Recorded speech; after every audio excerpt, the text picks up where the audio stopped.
A year ago in early winter, I went hiking for a weekend in a national park not far from home. It was supposed to be the last few days of good weather before the winter cold and snow came in, so I wanted to get out while I still could. There was a trail my buddy had told me about that went up to a nice view of a lake and wasn't crowded, so I decided to try it out.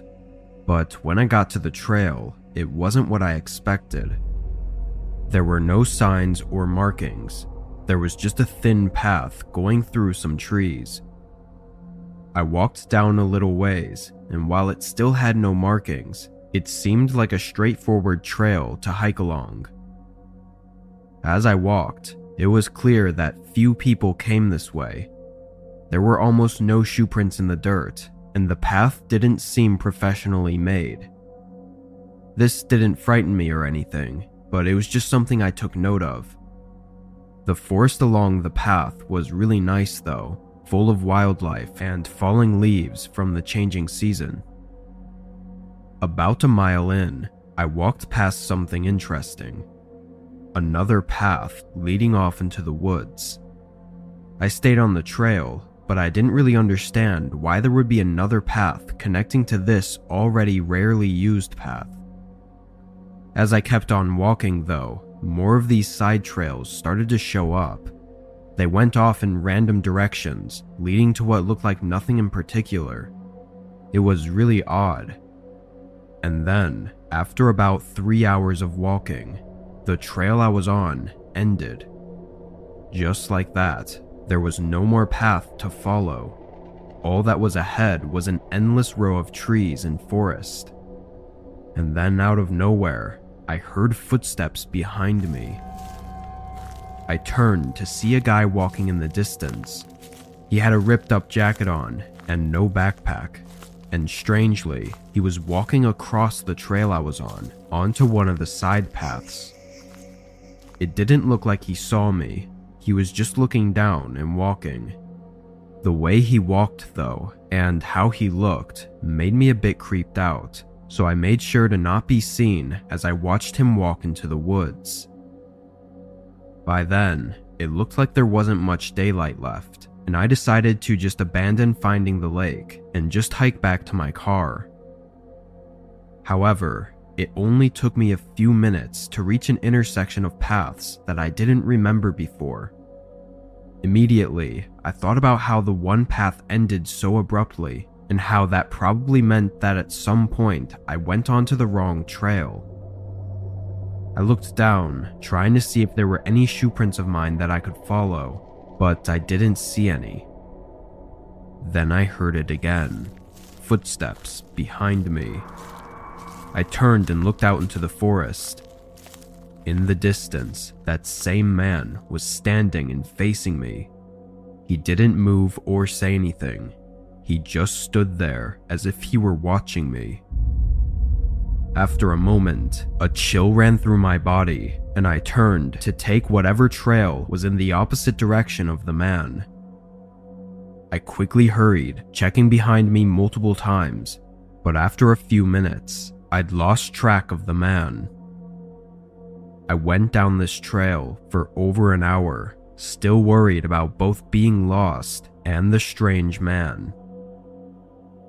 After a while of walking, I moved off the path and leaned against a tree, taking a break to drink some water, and not even a minute passed before I heard those same footsteps. I stayed where I was, behind the tree, as the sound of their shuffling steps got louder and louder, until the man walked right past the tree I was behind. He looked focused on the path ahead, like he thought I was still walking, but there was no doubt in my mind that he was following me, or at least trying to. Once he was gone, I took the opportunity to run back the way I'd came, getting to the intersection and choosing between two other paths that were in the right direction. Thankfully, I'd made the right choice, because halfway back to my car, all I had was the dim moonlight to guide me through the woods. All I can say is that that man I saw didn't look like he was out there just for a hike, and based on the way he was acting, I think he had some terrible intentions that I may have just barely avoided.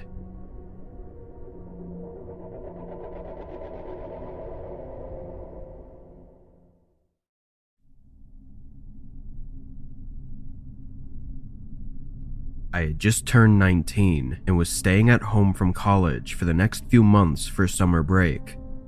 My mom lives in the city in the same house I grew up in, but my dad moved into a small home outside the city. It was backed up to the woods, and I always felt so relaxed while I was there. Just being away from everything felt very freeing. Anyway, over the course of the summer, I got the idea to go camping for just a night somewhere in the woods behind my dad's house. I had all the gear already, and I'd gone camping before, so it just seemed like a harmless fun night. I didn't plan on going far out, maybe just walking for a half hour, then finding a good spot to set up, so I left about 2 hours till sunset. I walked with no music or anything, just soaking in the environment and sounds of nature, until I made it far enough out to start setting up my gear. I pitched my tent and got a fire going, then relaxed as the sun set and the woods fell quiet. A couple hours into the night, I went to bed. I had planned to leave in the morning, but when I woke up, I felt like hanging out for a little bit longer. I went for a casual walk and sat by the tent. Surprisingly, the day felt to have gone by really fast. Before I knew it, the sun was making its way down. I packed up my things and cleaned up, then started walking back home. I walked between the trees, having a conversation with myself in my head to pass the time. But as the sun started getting lower and lower, I realized it had been a while since I'd left. I stopped and lifted my head, looking around. I didn't really recognize the area. Obviously, there was no path, so I could have just been walking in a slightly different direction, but something seemed wrong. After an entire minute of looking around though, I honestly had no clue which way to go. If I had been going in the right direction, I should have been home already, or at least to the road that my dad's house was on. Racing the sun though, I decided to just continue in the direction I was going, hoping that at some point I'd reach a road. As I walked, the woods got darker and darker, sending me into somewhat of a nervous breakdown. I was looking everywhere for anything to tell me where to go, but now the woods were too dark to even see anything further than 30 or 40 feet. But then I saw a light flickering in the distance. I got excited, walking quickly toward it until I could make out a dark house sitting in the middle of the trees. I thought it was maybe one of my dad's neighbors, or that it would at least lead me to a road that I could walk along. But as I approached the opening in the woods, I didn't see anything.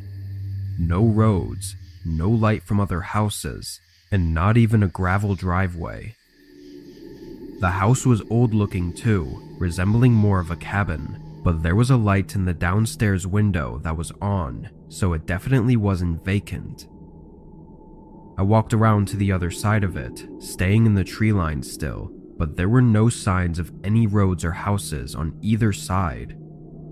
Regrettably, I decided my only option was to ask whoever lived there for help. I walked up to the front door, listening for a second before ringing the doorbell. Immediately, I heard footsteps running down some stairs and right up to the other side. Knowing they were probably looking at me through the peephole, I called out to them. "Hi, sorry, I'm just lost. I was hoping you could tell me which direction the nearest street is." There was a pause, then they opened the door. Two men stood there, both looking to be in their 40s and appearing kind of disheveled. One of them took a step forward and looked outside behind me at the tree line, as if looking for anyone else. There was a moment where both of them were quiet. "Come inside, we'll help you out," one of the men said, opening the door wider and stepping aside. "I'm okay. I just need you to point me in the right direction, please," I said, not wanting to go in some random house in the woods, and also not really seeing the point to it. Both men frowned. Then one spoke, saying he just wanted to talk about why I was out here. I told them I was just camping and got lost, but they looked at each other like I was lying. Then one of them stepped out and stood pretty close to me as he looked around at the trees more intently. When he stepped out though, he revealed the room behind him, which only had a small lamp in the middle of the floor, surrounded by nothing but dust. I took a step away from the man, and both of them suddenly turned cold. Their facial expressions and body language just became empty as they stood there in silence before the one lunged at me, trying to tackle me to the ground. Luckily, I reacted quick enough to slip away before the other man got to me. I sprinted for the trees, hearing one of the men's footsteps coming up behind me. But once I made it into the woods, the man gave up the chase, and soon after, the lights from the house shut off. Hours passed before I made it to a road, finding out I had hiked miles in the wrong direction. I told my dad about the encounter though, and he took it to the police to investigate, but we were terrified to hear that the house I wandered into was an old vacation cabin that was abandoned decades ago. Whoever those men were likely used a generator to power the lights and whatever else they were doing, but why they were there, nobody knows. The way they were acting though seemed like they were trying to not get caught. So if they had succeeded in getting me into their house, I'm not sure if I ever would have gotten out.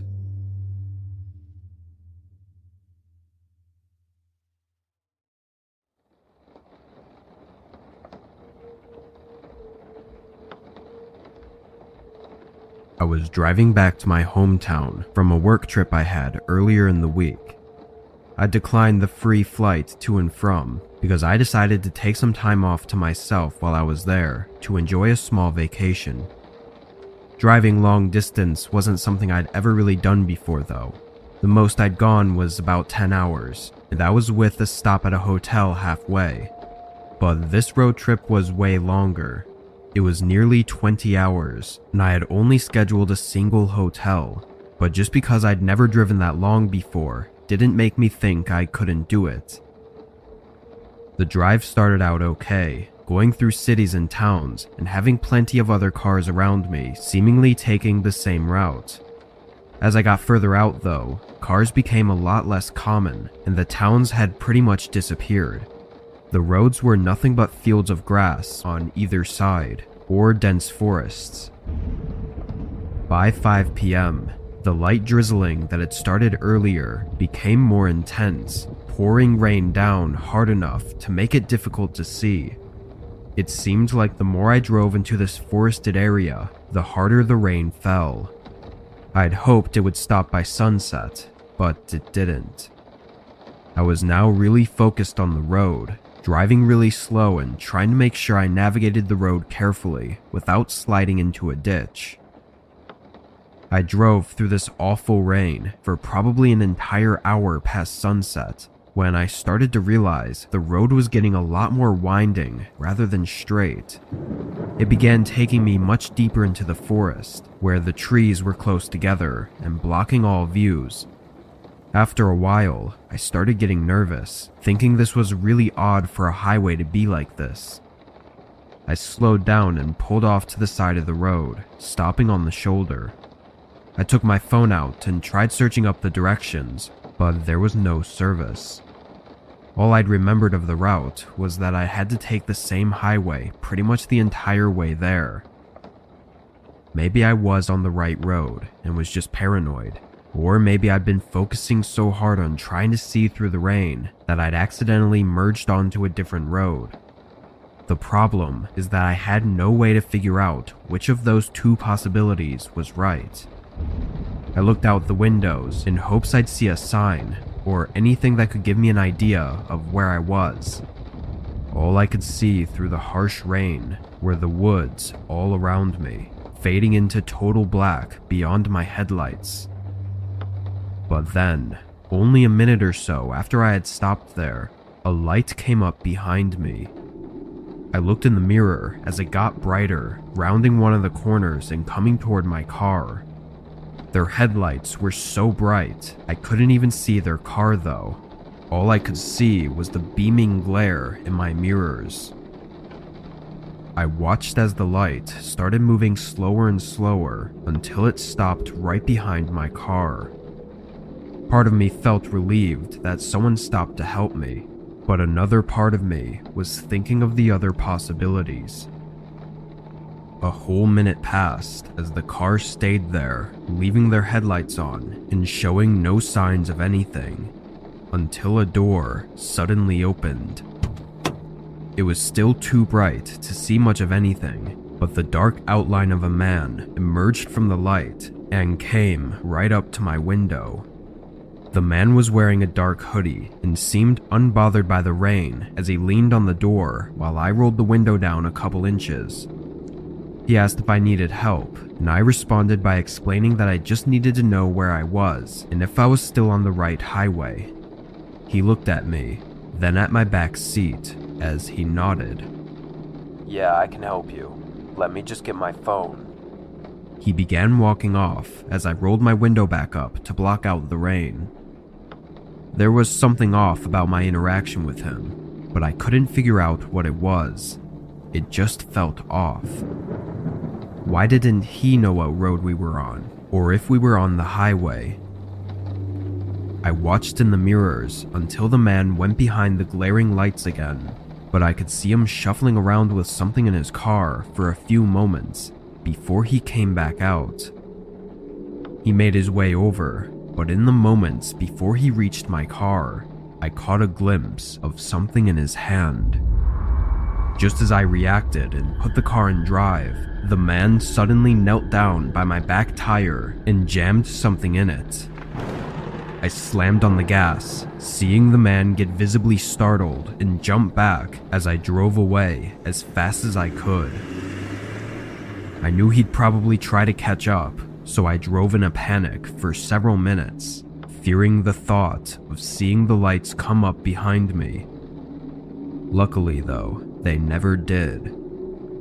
I made it about 3 miles before I finally happened upon an intersection with a sign for a gas station up ahead. When I pulled in, I of course called the police, but I also found that the man had stabbed my tire with a screwdriver that was still wedged into the side of the tire, hanging partially out.